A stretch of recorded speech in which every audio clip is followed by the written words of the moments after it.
अस्सलाम वालेकुम दोस्तों, कैसे हो? मुझे उम्मीद है कि आप सब अच्छी हो गया। आज जो हम बात करने वाले हैं, कुवैत से कुछ बड़ी ख़बरें निकल के आ रही हैं, उसके हवाले से हम बात करेंगे।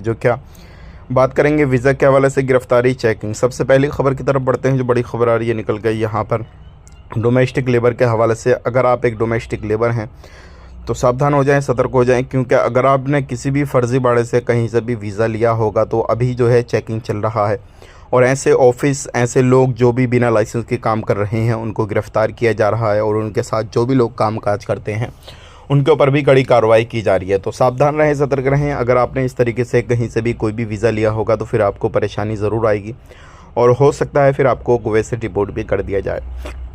अगर आप डोमेस्टिक लेबर ऑफिस में किसी को बुलाना चाहते हैं या खुद जो है वीज़ा को ट्रांसफ़र करना चाहते हैं तो कर सकते हैं, लेकिन ऐसे ही लोगों से अपना काम शुरू करवाएं जो लोग लाइसेंस के साथ बैठे हुए हैं, लाइसेंस के साथ जो है अपना ऑफिस खुले हुए हैं, ऐसे ही लोगों से काम करवाएं। क्योंकि आए दिन इस तरीके की खबरें आती हैं कि आज इतने लोगों को पकड़ा गया और इतने ऑफिस वगैरह बंद किए गए। बात कर लेते हैं यहाँ पे अगली खबर की तरफ। जो अगली खबर आ रही है निकल के, ये भी काफ़ी ज़्यादा इंपॉर्टेंट है। अगर आप कुवैत के अंदर शादी करना चाहते हैं तो अब जो है कुवैत सरकार ने एक नया कानून निकाला है।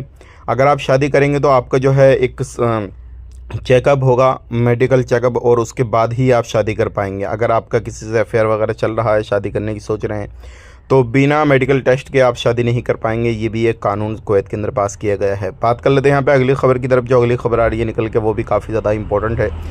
अगर इस टाइम पे आप फ़्लाइट लेना चाहते हैं तो सावधान रहें, सतर्क रहें। सऊदी अरब से आने वाले, कुवैत से आने वाले, बहरीन से आने वाले, इंडिया दिल्ली एयरपोर्ट पे काफ़ी ज़्यादा चेकिंग चल रहा है, और लोगों को देखा जा रहा है कि कोई भी इलीगल एक्टिविटी वगैरह, इलीगल तरीके से कामकाज या कोई भी ऐसा सामान वगैरह तो नहीं लेकर आया है जो क्या लेकर नहीं आना चाहिए। स्मगलिंग वगैरह की तो नहीं सोच रहा है। आए दिन करोड़ों में स्मगलिंग जो है वो दिल्ली एयरपोर्ट पर पकड़ी जा रही है। अगर बात करें यहाँ पे पकड़ने की, 15.18 करोड़ की जो है स्मगलिंग पकड़ी गई, जो कि नशे का सामान था। 2.5 करोड़ का जो है नशे का सामान पकड़ा गया। 18 लाख का पकड़ा गया, 35 लाख का पकड़ा गया, और ये सारे वो सामान हैं जो कि नशे के सामान हैं। और कुछ गोल्ड वगैरह भी लोग लेकर आते हैं तो वो भी पकड़े गए हैं। अगर आप एक मज़दूर हैं और आपने थोड़ा बहुत पैसे इकट्ठा किया और आप सोच रहे हैं कोई चीज़ लेके जाएं यहाँ से ख़रीद के, तो ये गलती बिल्कुल ना करें। अपने साथ ज़्यादा कैश भी ना लेकर आएँ, ना ज़्यादा कुछ गोल्ड वगैरह लेकर आएँ, या ना इस तरीके के चक्कर में पड़ें। आज के लिए इतना ही। वीडियो अच्छा लगा लाइक कर दें, शेयर कर दें। चैनल पर पहली बार आएँ तो सब्सक्राइब ज़रूर करें। आप अपना ख्याल रखें, अपनी फैमिली वालों का ख्याल रखें। Take care, bye bye.